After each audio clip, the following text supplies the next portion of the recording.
블록체인 비즈니스 전문 방송 불세. 네, 안녕하세요. 디지털 마케팅 전문가 홍준입니다. 네, 안녕하세요. 토큰 이코노미 아키텍트 경영학 박사 이혜우입니다. 박사님 드디어 회계 지난 시간 시작했으면 드디어 이 크립토 머니를 어떻게 크립토 커런시를 어떻게 회계 처리할 것인가. 네, 거래소 입장에서. 네, 거래소 입장에서 원론적인 얘기 저희가 네. 대법원 판례를 기준으로 그다음에 회계 일반 기준과 IFRS 기준을 방식으로 빗썸이나 코빅 같은 회사들이 어떻게 하고 있는지 그리고 그 실제 유동자산으로 많이 처리를 하고 네. 있고 그 유동자산 안에 암호화폐, 그렇죠. 가상화폐, 네네. 거기까지 처리가 된 거죠. 그걸 경영진의 판단에 의해서 네. 회계 정책을 수립해가지고 네, 네. 처리하고 있고 네. 감사 의견도 그렇게 네, 나오고 네. 있다. 네. 여기까지 말씀을 자, 드렸습니다. 그러면 오늘 이어서 어떻게 아시오 법인 나눌까요? 입장에서 네. 이거는 논쟁이 많아요. 네. 아직 정해진 바가 네. 없거든요. 저희가 이게 진짜죠 이게. 네. 저희가 어제 테스트에서 나눈 또 뭐 변호사 회계사님들의 얘기, 또 조금씩 다르네요. 싱가포르 네. 얘기까지 다 네. 포함해서 한번 네. 정리해서 얘기를 해드리도록 그렇죠. 하겠습니다. 정말 이거 돈 주고도 못 들을 내용입니다. 여러분 그렇죠. 꼭 집중해서 들으시고 특히 이제 블록체인 비즈니스를 직접 준비하시거나 네. ICO에 관심 있는 분들은 뭐 투자적 관점이 아니라 그 비즈니스를 만드는 관점에서 한번 들어보시면 굉장히 의미 있으실 겁니다. 예, 박사님. 네. 20주차. 20주차. 따끈따끈한 어제입니다. 8월 25일 어제 저녁 지금부터 한 5시간 전에. 그러니까 정창희 정창희 회계사님께서 회계사님 사랑합니다. 정창희 회계사님 사랑합니다. 제가 네. 어제 발표한 자료를 가지고. 하나 중요한 게 있어요. ICOC 회계, 네, 세종시 회계가 아니라 그러니까 ICOC 어떻게 회계하는지. 아쇼시 회계. 네. 회계를 해야 될 것 같아요. 느낌이 들지만 발표에 앞서 네. 기초적인 내용 네. 또는 틀린 내용이 네, 있을 수 있습니다. 왜냐면 정해진 바가 없거든요. 네, 네, 네. 그래서 일단 전 세계적으로 확정을 내 가지고 회계 기준이 이거야라고 저기 한 게 없습니다. 네. 그래서 좀 이렇게 될 가능성이 있지 않느냐, 세금 네. 부담 가능성이 있지 않느냐, 네. 이 정도로만 발표를 하고 있거든요. 네. 그래서 혓바닥을 내밀고 네. 있어요. 예. ICO 회계 처리를 아는 게 의미가 있을까? 네. 왜냐하면 한국에서는 ICO가 사실상 금지되어 있어서 회계 처리할 이유가 별로 없을 것 같아. 네. ICO를 위해서 일본, 싱가포르, 홍콩 등을 이용하니까 그쪽 회계 처리에 맞춰야 되는 그렇죠. 거 아니냐? 그러면 한국 회계 담당자는 네, ICO 네. 회계 처리 몰라도 네. 된다? 아니라는 거죠. 네, 네. 이게. 왜냐면 네. 보통 자회사나 네. 대표이사의 어떤 회사나 네, 네. 하면서 기존 한국 법인하고 네. 그 지분이 엮여 있던가 아니면 계약 관계가 엮여 네. 있잖아요. 네. 왜냐면 실질적인 그렇죠. 개발은 한국에서 하기 때문에 그렇죠. 그렇기 때문에 중대한 영향력을 행사한다고 네. 해석이 될 수 있으면 한국에서도 동일하게 회계 처리를 해야 된다는 거거든요. 그렇죠. 이게 되게 예. 중요한 요소예요. 무슨 뜻이냐면 우리가 맨날 얘기할 때 한국에선 법적 제도나 이런 것들이 불법까지는 아니지만 비법 상황이기 때문에 어쩔 수 없이 에스토니아에 가서 뭐 스위스에 싱가포르에 가서 가서. 싱가포르에 가서 한다고 하지만 회계적 관점에서 보면 그 돈의 흐름이 결국 한국 분들이 한국에서 사업을 주도적으로 해서 그 일을 그렇죠. 만들어낼 거기 때문에 싱가포르나 스위스나 에스토니아에 돈이 있다, 암호화폐가 있다 하더라도 그 돈은 한국과 연계가 되고 그러면 당연히 회계 처리는 한국과 관련이 되어 있다. 그렇죠. 네. 그래서 회계 담당자가 반드시 알아야 있어야 된다는 그렇죠. 거죠. 네. 근데 ICO를 하기 위해서 회사 형태가 네. 보통 재단하고 법인이 있습니다. 그렇죠. 예, 보통 재단 같은 경우는 발생한 수익을 네. 구성원에게 분배하지 못합니다. 네네. 그래서 이게 뭐 그 재단을 그 구성하는 요건도 그렇죠. 까다롭기도 까다롭고, 하고 그 네네네. 기준이 돼서 뭐 뭔가 계약 관계를 통해 가지고 네. 수익을 건네주기도 상당히 네네네. 뭐 감사 절차나 어려운, 이런 그렇죠. 절차가 네네. 까다롭습니다. 네네네. 근데 법인이 상대적으로 수익을 구성원들에게 배분하기 용이하기 때문에 요즘은 법인 형태를 많이 이제 취하고 있고요. 저희 어제 회계사 변호사님 통해서 들은 얘기는 싱가포르 같은데 비영리 재단을 만들어놓고 재단 하에 뭐 요건들을 다 맞춘 상황에서 네. 영리 법인을 자회사로 두는 네, 형태로 약간 우회해서 가는 방법도 있다라고 합니다. 자, 그런데 네, 거기서 네. 비영리 재단을 만드는데 그 비영리 재단도 저희가 아는 법인에서는 싱가포르에서는 역시나 전체적으로 보면 영리 법인에 속하는 형태라고 합니다. 그게 우리로 치면 아예 법인이 아니고 재단 같은 경우는 다른 형태를 취할 수 있는데 기본적으로 싱가포르는 그걸 전체 다 기업의 범주 안에 넣어놓고 이제 영리냐 비영리냐를 나눠서 말씀하신 그런 형태로 진행된다.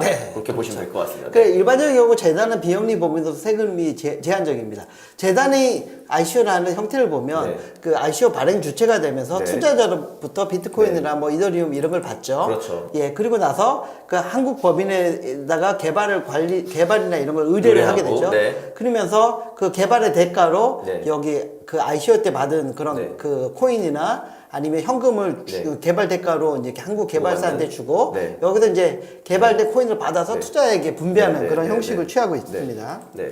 근데 회계 처리를 놓고 보면 그 ICO가 IPO에서 왔기 때문에 IPO랑 ICO랑 유사하다라고 이제 볼 수 그렇죠. 있는데 네.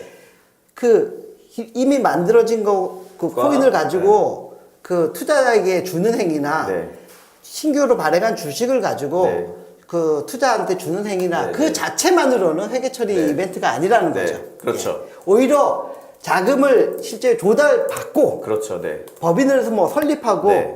뭐 약간 이런 행위가 회계 처리 그 행위라고 보고 네. 그때 회계 처리를 해야 된다라는 얘기를 하고 있습니다. 그래서 비슷해 보이지만 사실 IPO와 ICO는 되게 큰 차이가 있다라고 네. 이해하시는 게 맞을 거예요. 그러니까 IPO 같은 경우는 아까 결국은 회사의 가치가 있는 주식을 나눠주는 행위이기 때문에 이건 명확하게 회계 기준이나 이런 것들이 다 잡혀 있는 네. 거고요. 아까 토큰 같은 경우는 아직 가치가 발현되지 않은 경우에는 이제 같은 내용으로 보긴 어렵지만 형태적 유사성이 있기 때문에 그거에 준하여 이제 준비를 하고 진행을 그러니까 한다. 뭐 앞서 얘기한 거는 실질적인 그 주식을 분배하는 행위 네. 그 자체보다는 그렇죠. 오히려 법인 설립. 네. 그러니까 그 IPO 뭐 IPO가 이제 여기 돈을 받고 이제 주식을 주는 행위인데 네. 그 자체가 법인의 자본금이 증가되는 그쵸. 행위 있잖아요. 그렇죠. 거기에 맞춰서 이제 회계 네. 처리를 하게 되면 일단은 보면 그 현금이 이제 들어와 가지고 보통 예금이 늘어나고 네. 그만큼 자본금이 늘어나는 구조로 IPO는 회계 처리를 하게 됩니다. 이게 기본적으로 IPO에서 할 때, 네. 예. 그리고 자본금이 늘어나는 행위를 하는 절차에 대해서는 세금이 없습니다. 법인은 설립하는 거에 아, 그렇군요. 법인 설립하는 거에 그렇죠. 취등록세가 있을 뿐이지 그렇죠. 법인 설립하는 게 영리 사업도 아니고 그렇죠. 매출이 발생한 네. 행위도 아니거든요. 그 이후에 이제 그런 일들이 일어날 그 거니까. 이후에 이제 벌어지니까 그렇죠. 이 자체는 회계 네. 처리가 아닌데 네. 그런데 네. ICO 같은 경우는 네. 약간 애매하다는 네, 거죠. 네, 네. 자본금이 늘어나는 행위가 또 아니고요. 네, 네, 네. 수익 활동 같기도 그렇죠. 하고요. 네, 네, 네. 자금 조달 같기도 하고요. 네. 이 약간 애매하다는 거죠. 예. 네. 그래서 일단은 회사 입장에서 회계 처리는 네. 보통 예금이 늘어나고 자본금이 네. 늘어나고 네. 여기 관련돼서 세금이 부여되지 않는다는 게 IPO고요. 네. 근데 ICO 같은 경우는 네. 투자자가 회사에게 뭔가 그 코인을 납입을 하고요. 네. 회사는 그 코인을 돌려주는 게 아니라 신규로 만든 코인을 돌려줍니다. 네. 그러니까 주식하고는 약간 달라요. 주식 같은 경우는 돈을 넣고 주식을 네. 받아가요. 이걸로 끝. 그렇죠. 예. 근데 여기는 코인을 넣고 다른 코인을 받아가. 네. 그 약간 다른 거예요. 그렇죠. 느낌이 비슷해 보이긴 하지만 다른 요소들이 들어있다는 거죠. 이제 그 요소를 어떻게 처리하느냐가 이제 중요한 거죠. 예, 네. 그래서 ICO 투자자 네, 네. 모집할 때 뭐 여러 가지 설들이 있습니다. 여러 가지 설들이 있습니다. 일단은 가상화폐를 받으니까 가상화폐로 일단 여기 그 차변에 네. 처리를 하고요. 네. 대변에 뭘로 처리를 할까가 네. 되게 논쟁이 대상이 되거든요. 네. 근데 그 일단은 가상화폐를 왜 받았냐고 하면 후에 우리가 이 가상화폐 이더리움 받은 거 가지고 현금화를 하든 이더리움 자체를 그렇죠. 써가지고 네. 개발비를 열심히 써서 네. 우리만의 네. 새로운 토큰을 만들어 가지고 그렇죠.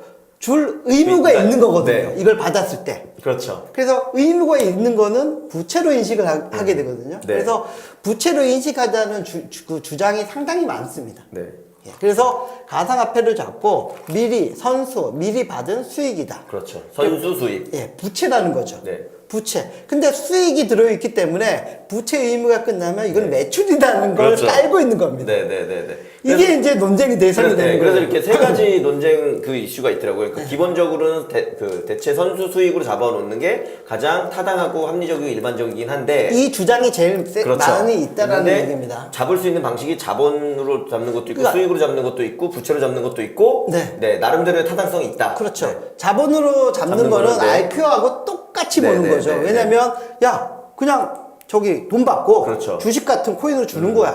끝. 이거는 네. 회사를 성립하는 행위 네, 자체야. 네, 네. 법인 설립 행위 자체야. 그렇죠. 라고 주장을 하고 싶은 게 ICO 법인들의 네. 입장이 왜냐면 네, 세금을 네. 안 내거든. 네. 이렇게 되면. 그래서 근데 대부분 ICO를 시행하는 분들은 1번에 대한 매우 호감을 표시하고 있는 그렇죠. 거죠. 네, 네. 근데 결코 쉽지 않다라는 네. 거죠. 이거는. 그 명확한 논리적으로는 조금 애매한 부분이 있을 수 있다. 그렇죠. 왜냐면 IPO 자체는 네. 그 그 현금을 받고 주식을 주면서 네. 주식에 대해서 배당의 의무만 가지면 되는 거거든요. 그렇죠. 네. 그래서 특별한 뭐 부가적인 그렇죠. 의무, 내가 네. 뭔가 그 이 주주에게 뭐 새로 코인을 만들어가지고 맞습니다. 지급한다든지 네, 네, 네. 뭐 매출을 분배한다든지 맞습니다. 그런 의무를 갚을 네. 게 없으니까 네. 부채로 안 잡는 그렇죠. 거예요. 그래서 그거 하나만 설명 더 드리고 아마 여기까지만 마무리하고 다음 편으로 넘어가야 될 것 같은데요. 예, 예. 그래서 우리가 이 전편에서 이유 박사님께서 설명해 주셨듯이 저희가 싱가포르에서 실제 아까 재단 형태를 만들어서 네. 그 ICO를 하고 그걸 다시 이제 법인을 만들어서 법인으로 이제 암호화폐를 이전하는 작업을 한다 그랬잖아요. 네. 그렇게 되는 이유가 뭐냐면 결국 재단에서 이렇게 말씀하신 것처럼 이 뭐 이더리움이 됐든 비트코인을 받고 코인을 발행해서 주는 행위를 이게 우리가 이걸 받았으니까 이거를 가치 있는 이걸 주겠다라는 의미가 아니라 우리가 이런 프로젝트를 진행하는데 되게 이 세상을 이롭게 하는 이롭게 일이니 하니까 기부를 해주세요. 너무 좋은 일이니까 도네이션 기부를 해줘. 그럼 기부를 해준 사람들한테 감사의 종이를 써준다거나 네. 감사한 느낌을 받아서 뭔가를 해주잖아요. 그런 느낌으로 우리가 미래에 가치가 있을지도 모르는 우리의 마음이 담긴 징표 토큰을 주는 거야 라는 방식으로 진행을 하는 거거든요. 근데 그걸 이제 여기서는 회계적 관점으로 봤을 때는 기업의 논리에서는 그게 매우 명확하게 기브앤테이크가 있는 부분이기 때문에 네. 어떻게 보면 부채로. 자본, 수익, 부채 같은 걸로 인식해야 된다. 네, 근데 이런 부분을 깔고 있어야 될 것 같습니다. 부채설이 가장 네. 유력하다. 네, 유력하고 합리적이고 타당하다. 이렇게 네. 볼 수 있습니다. 다음 시간에 또 설명드리도록 하겠습니다. 네, 고맙습니다. 감사합니다.